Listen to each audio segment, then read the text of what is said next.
RTP. 7 de la mañana con 12 minutos está el abogado Pablo Encalada, penalista. Vamos a hablar con él sobre las leyes penales que se encuentran justamente dentro de las nuevas normativas que se fueron expuestas y que pues hoy se encuentran revisadas, además que se plantean desde el gobierno como la solución para esta crisis de seguridad que vive el país. Bienvenido a la mañana en RTP, muy amable por acompañarnos, abogado Encalada, gracias. Buenos días, qué gusto estar con ustedes en este espacio. Un saludo a toda la ciudadanía.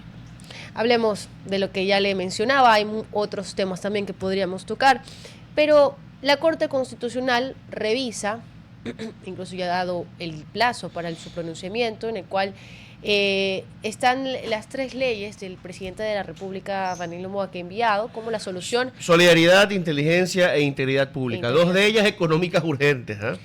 Pero que tratan en alguna forma varios puntos, en su mayoría, por ejemplo, la ley de inteligencia en materia de seguridad.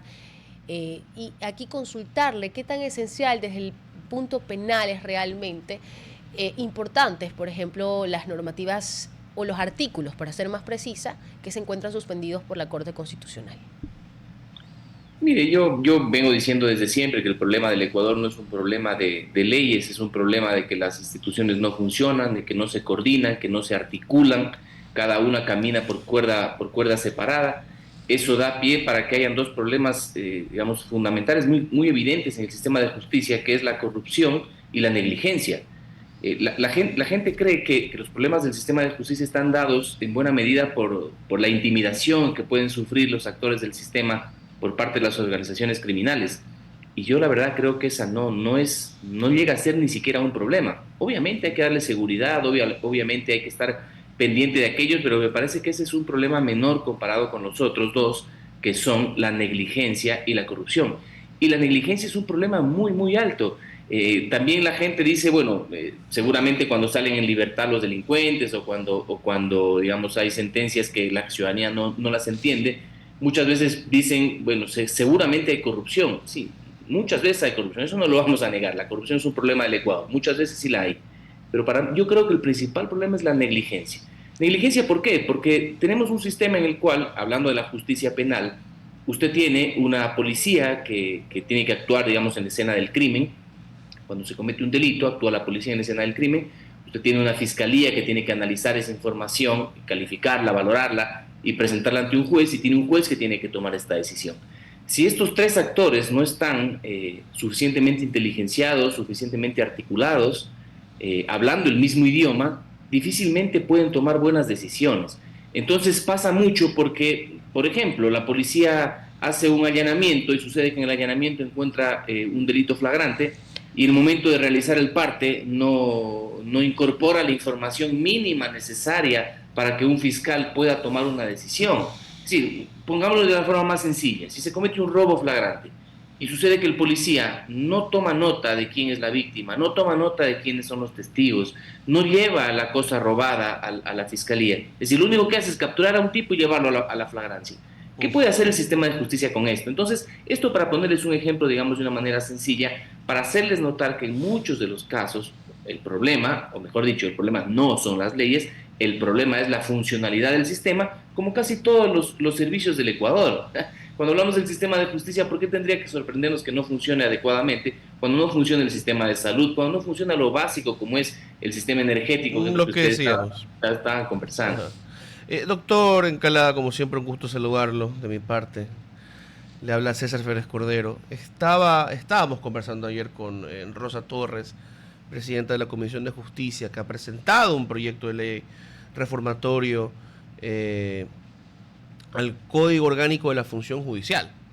Y me llama la atención de que entre los cambios, a veces es difícil en la arcana de las leyes ecuatorianas ver qué mismo realmente están cambiando y si realmente hay coherencia en los cambios que se hacen, sobre todo cuando es recién un proyecto de ley apenas presentado, que lo van a ir modificando. Pero veo que antes, una de las cosas que se derogan, o se derogarían, lo que hasta ahora más bien encontramos es, por ejemplo, un sistema donde se habla de pruebas de selección, pruebas teóricas, pruebas prácticas, psicológicas, pero sin entrar en mucho detalle. Y en cambio, en lo que propone la asambleísta oficialista para las pruebas para ingreso a la carrera judicial, dan porcentajes específicos.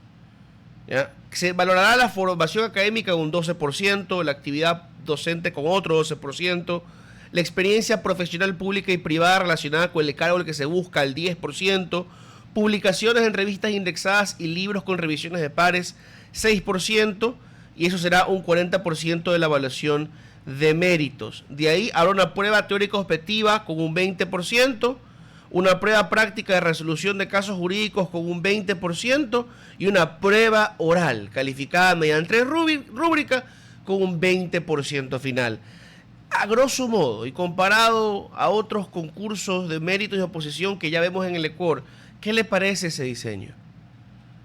No me parece mal, pero me parece que es la forma, lo que están haciendo es elevando a la categoría de ley a los reglamentos, ¿no es cierto? Porque esto ya se hace en todos los concursos de selección, que se incorpora los méritos, la oposición, que cuánto por profesor, cuánto por docencia, cuánto por ser litigante, cuánto por la experiencia judicial. Digamos, no veo mucha novedad en eso. Como le digo, le están elevando a la categoría de ley algo que acosa en los reglamentos y que no me parece mal, pues me parece muy bien que se haga estas categorizaciones. Ahora, yo soy, digamos, no confío mucho en los concursos, ¿no es cierto? Entonces, no es que me llene de esperanza, ¿no es cierto?, ver estas reformas legales. Además, tanto más que estamos reformando las leyes todo el tiempo, es increíble. De su programa, de este programa me llaman el fin de semana a invitarme a intervenir en este espacio y me dicen, para hablar de las reformas penales. Y digo, ¿cuáles? O sea, se reforma cada rato las leyes penales en el Ecuador, pero de una manera dramática. Sí. Entonces uno ya no puede ni siquiera seguir el ritmo, ¿no es cierto? Entonces yo no sé si vaya por ahí el problema. Abogado Encalada, y para continuar con lo que usted señala, que es muy cierto, nos hemos enfocado únicamente en la parte de los códigos, los artículos, pero mire, hace ya más de 4 semanas salió un video, por ejemplo, que iba un policía a entregar a un detenido en flagrancia.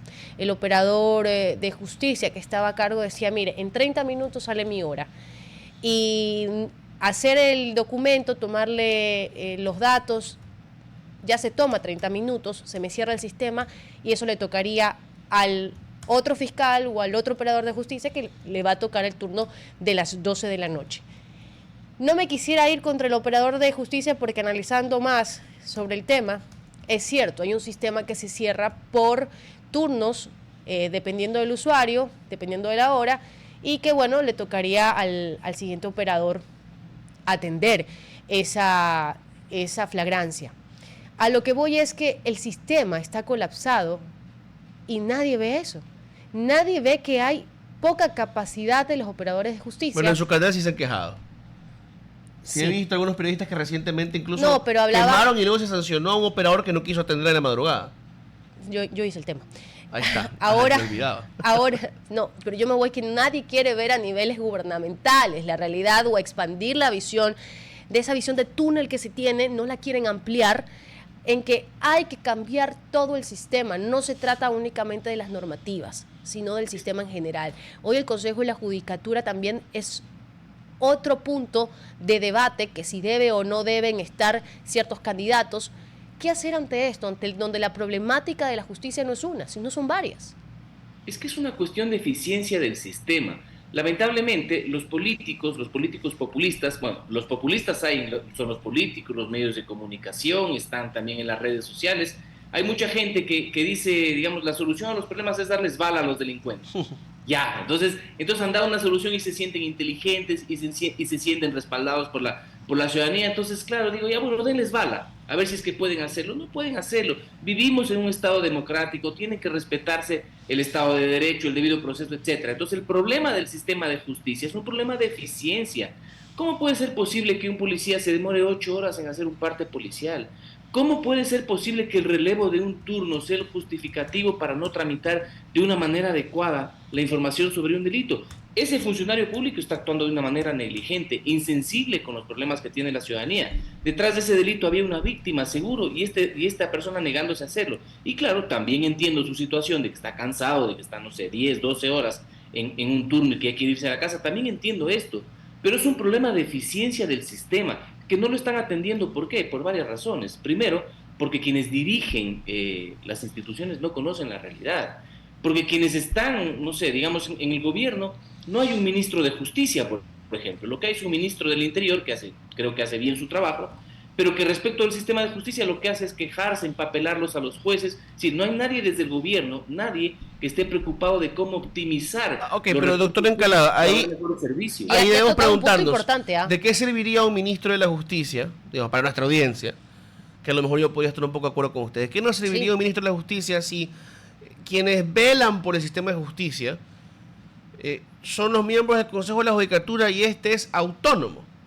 O sea, ¿por qué endilgar al Ejecutivo una responsabilidad que no tiene y que sería hasta peligroso que la asuma? Porque en otros países el Ministerio o Departamento de Justicia está en el gabinete, pero no debería recibir órdenes del presidente, cosa que aquí se daría. Y sí tiene funciones justamente porque es autónomo dentro del gabinete. Sí, sí, César, tienes toda la razón. En realidad, lo responsable de esto es el Consejo de la Judicatura. Es verdad, es el Consejo de la Judicatura en articulación con Fiscalía quienes deberían hacer que el sistema funcione, pero que no está pasando, que no ha pasado, por eso la ciudadanía desconfía. Entonces yo digo, si desde el gobierno, que evidentemente hay una preocupación, el gobierno, digamos, lo ha puesto como enemigo a los jueces, tanto que ha hecho marchas, o se viene una marcha también por la seguridad, cuando ahí hay otro error, creen que la seguridad está dada por una deficiencia en el sistema de justicia y sucede que el sistema de justicia interviene después de cometido el delito. Pero bueno, enfoquémonos solo en eso. Entonces, si el gobierno, como evidentemente tiene una preocupación, creo yo, honesta por el sistema de justicia, bueno, entonces haga algo para mejorar el sistema de justicia. En la consulta popular no nos proponen nada relacionado con el Poder Judicial, nada, cuando sabemos que el Consejo de la Judicatura es un problema, su forma de composición es un problema. Pero entonces, solo déjame recapitular, César. Yo creo que es necesario en el gobierno que haya una persona, que se designe a una persona que lidere un proceso de eficiencia, de transformación del Poder Judicial a partir del conocimiento, de la capacidad para entender los problemas y para liderar los cambios. Eso yo creo podría ser a través de un ministro de Justicia que quizás proponer reformas puntuales, legales, y no estas reformas tan antojadas como las que han venido, que aumento de penas para los adolescentes. Todos los años. O sea, todos los años es la misma cosa de hay que subir un poquito más las penas a ver si ahora sí le metemos miedo a los delincuentes. Claro, y entonces yo digo, vamos, porque en esto yo he participado últimamente en varias capacitaciones a jueces y fiscales en estos últimos meses, y claro, llegábamos a la conclusión de que no hay diferencia ideológica en cuanto al populismo penal. O sea, es decir, vamos por lo menos 15 años en una dinámica de populismo penal en cual la solución a la delincuencia es reformar el COIP, aumentar penas y reducir garantías. Claro, en 2014 vino una reforma bien fuerte del COIP bajo el correísmo con la mayoría correísta en la Asamblea, que fue por la línea del endurecimiento de penas. Y aún en esa época había en la derecha de ese entonces, los socialcristianos, por ejemplo, diciendo no hay que ir aún más allá y aún más allá. Y hemos seguido yendo más allá y la disuasión todavía no llega. O sea, no es que nos han cogido miedo, como decía, los delincuentes no le han cogido miedo ni al sistema carcelario ni a la fuerza pública. Pero, doctor Encalada, usted dijo algo interesante, ¿no? Que tenemos un problema con el diseño del Consejo de la Judicatura.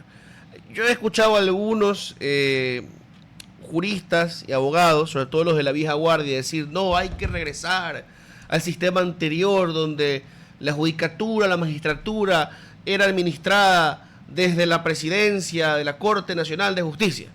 No sé si ese sea el camino, pero más bien lo escucho. ¿Qué propondría usted como reforma al Consejo de la Judicatura?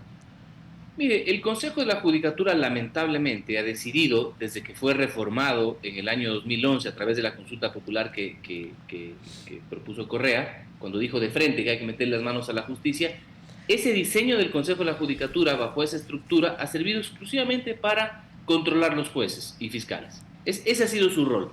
Entonces, eso digamos, ha servido para la politización de la justicia, para profundizar la politización de la justicia, y por lo tanto yo sí creo que esto tiene que cambiar.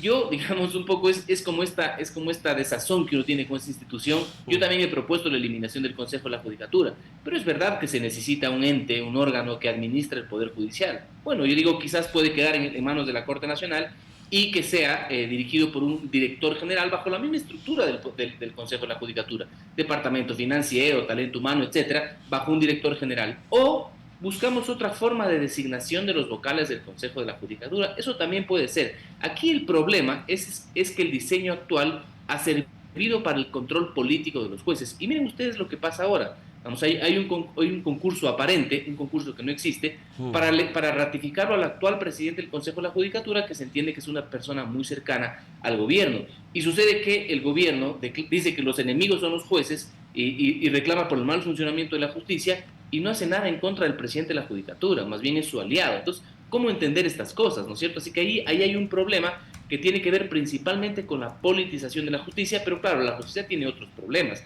y es la deficiencia. Y yo creo que la deficiencia está dada por una falta de liderazgo capaz para organizar el funcionamiento del sistema. Ahora, abogado Encalada, me voy por el lado y la pregunta inicial de mi compañero, y es la propuesta del asambleísta Torres de la Comisión de Justicia. Y hablaba de esta propuesta para tener jueces en los cuales se les pueda aplicar el polígrafo y podamos tener jueces éticos, probos y más.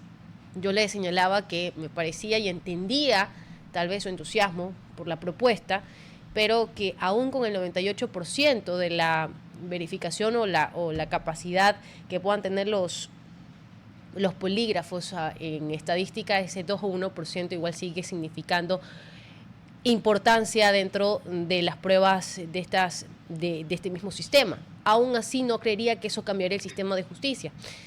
¿Cómo llegamos al fondo de que también los jueces puedan tener un criterio en los cuales no solamente se midan por las pruebas, sino también por la peligrosidad de los delincuentes? Porque es muy cierto, hay una serie de errores que se comete hasta cuando se llega hacia los jueces para que tomen algún tipo de dictamen.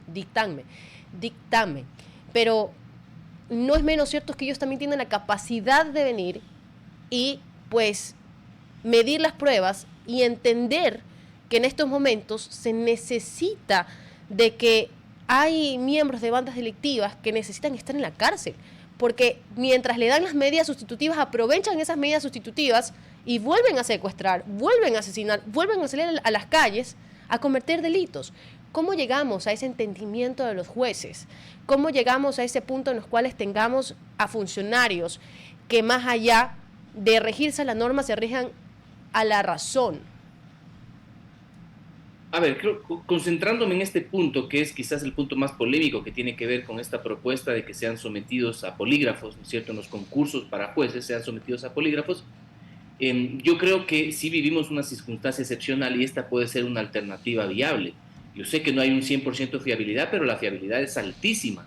Así que yo prefiero tener menos riesgo, ¿no es cierto?, que lo que pasa ahora. Yo creo que eso podríamos intentarlo, a ver cómo nos va incorporando esta variable, además del concurso de méritos y oposición, una variable de polígrafo para asegurarnos una ética profesional por parte de estos jueces. Así que yo en ese punto estoy de acuerdo. De lo otro, usted me plantea una problemática que es demasiado amplia, ¿no es cierto? Es decir, ¿cómo mejoramos el sistema de justicia para que estas cuestiones no pasen?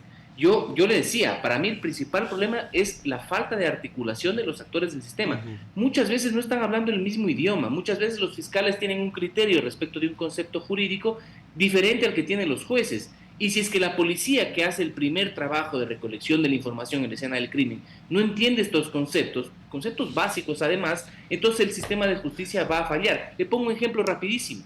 En una flagrancia, yo asisto a una flagrancia y sucede que la policía, se trata de una flagrancia de robo, y un policía que estaba levantando la información, yo le digo, usted ponga en su parte que usted vio en la cámara de video del edificio tal cómo se ve la persona robando. Me dice, no, yo eso no puedo hacer, porque la prueba digital tiene su tratamiento. Le digo, sí, ya sé que la prueba digital tiene su tratamiento, pero solo le digo que para el parte policial informe que usted vio con sus ojos el video en el cual se lo ve al ladrón robando. No, eso no puedo hacer.